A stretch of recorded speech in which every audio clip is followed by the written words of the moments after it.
So hello guys, welcome to my YouTube channel. आज मैं आप लोग को कक्षा 10वीं विषय हिंदी का क्वेश्चन पेपर त्रैमासिक परीक्षा का बताने वाला हूं। तो आप लोग वीडियो में लास्ट तक बने रहिएगा बिना स्किप किए हुए। तो चलिए मैं आज की इस वीडियो को शुरू करता हूं।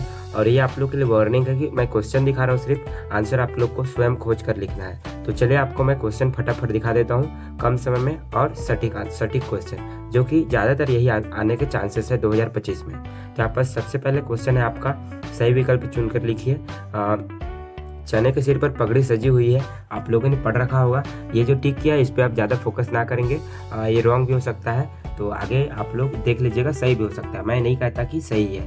और सेकंड क्वेश्चन दिया, कन्यादान पाठ से शिक्षा मिलती है, दहेज लेना, दहेज नहीं लेना, आत्मसम्मान की रक्षा करना, सामाजिक परिवर्तन। तो इसका सही हो सकता है दहेज नहीं लेना। इसके बाद आगे, कन्यादान पाठ से शिक्षा मिलती है, इसको बता दी। थर्ड नंबर क्वेश्चन, विषतंतु का क्या अर्थ है? तो ये शायद आपको, मेरे को लग रहा है कीड़े मकोड़े होंगे, तो आप लोग सही कर लीजिएगा। और जो आंसर सही होगा कमेंट में नीचे बताइएगा। चौथा नंबर दिया, घीसा की झोपड़ी किस नदी के किनारे थी? तो ये भी 4 ऑप्शन दिए, इसमें से आप टिक कर लीजिएगा। पांचवा क्वेश्चन आप लोग के लिए, माटी वाले का कंटर था, कंटेनर जो था वो किस चीज़ का बना हुआ था? तो उसको आपको लिखना है। तो यहाँ पर आपका सेकंड क्वेश्चन आता है, बी नंबर, रिक्त स्थानों की पूर्ति कीजिए। रिक्त स्थानों की पूर्ति कीजिए में पहला दिया है, बंद कर दे। अरे यार, इसके बाद नेक्स्ट क्वेश्चन आपका, रिक्त स्थानों की पूर्ति कीजिए दिया है, जिसमें पहला क्वेश्चन दिया सिंहासन खाली करना। सिंहासन खाली करना का अर्थ होता है त्याग करना, ये आप सही आंसर हो सकता है। सेकंड क्वेश्चन ये, मधुलिका के प्रेमी का क्या नाम था? तो ब्लैंक है, तो आप इसको भर लीजिएगा। थर्ड नंबर क्वेश्चन, नर्मदा कुंड से लगभग 6 किलोमीटर दूर पर खालिस्तान ऋषि की तपस्या भूमि है। तो ये कपिल ऋषि की, तो ये सही आंसर होगा। और हरिशंकर परसाई जी खालिस्तान की बीमारी से मरना चाहते थे, तो इसका सही उत्तर होगा हरिशंकर परसाई जी टैक्स की बीमारी से मरना चाहते थे। पाठिका थी वह धुंधले खालिस्तान की, तो इसका आंसर आप लोग कमेंट में बताइएगा। इसके बाद आपका आता है, उचित संबंध जोड़िए, जिसमें दिया है अ में जीवन और ब करके दिया है, तो आपको मिलाएंगे। सदाचार का ताबिज का सही आंसर होगा हरिशंकर परसाई जी। और प्रजा का शासन को जनतंत्र बोलते हैं, ये वाला भी सही होगा। इसका आगे का आप लोग अपना मिला लीजिएगा। इसके बाद आता है आपका क्वेश्चन आंसर।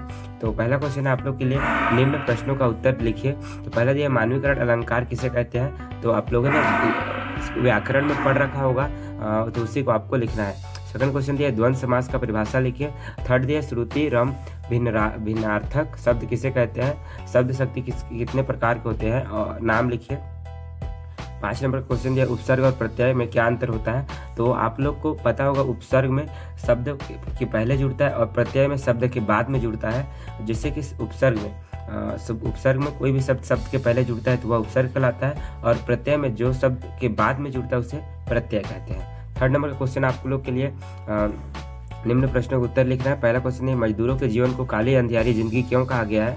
आप लोगों ने पोयम और पढ़ा होगा कहानी, तो इसमें आप लोग को पता होगा। सेकंड क्वेश्चन दिया, वनवासियों के जीवन कैसा होता है? और थर्ड नंबर का क्वेश्चन दिया, मानसरोवर के कमल को स्वर्णिम कमल कहने का क्या आशय है? कोई कविता का है। इसके बाद नेक्स्ट क्वेश्चन, जनतंत्र का जन्म कविता में निहित भाव क्या है? इसको आपको बताना है। 5वां नंबर क्वेश्चन दिया है, क्या वास्तव में कन्यादान की वस्तु होती है? समझाइए, आप लोगों को ये भी समझाना है। चौथा नंबर का क्वेश्चन दिया है आपको, भक्ति काल को स्वर्ण युग कहे जाने का क्या आशय है? ये आपके बुक के पीछे दिया होगा, जो आपको पढ़ना होता है, तो यहाँ से क्वेश्चन आया है। थर्ड नंबर का दिया है, वीर गाथा काल की 5 विशेषताएं लिखिए।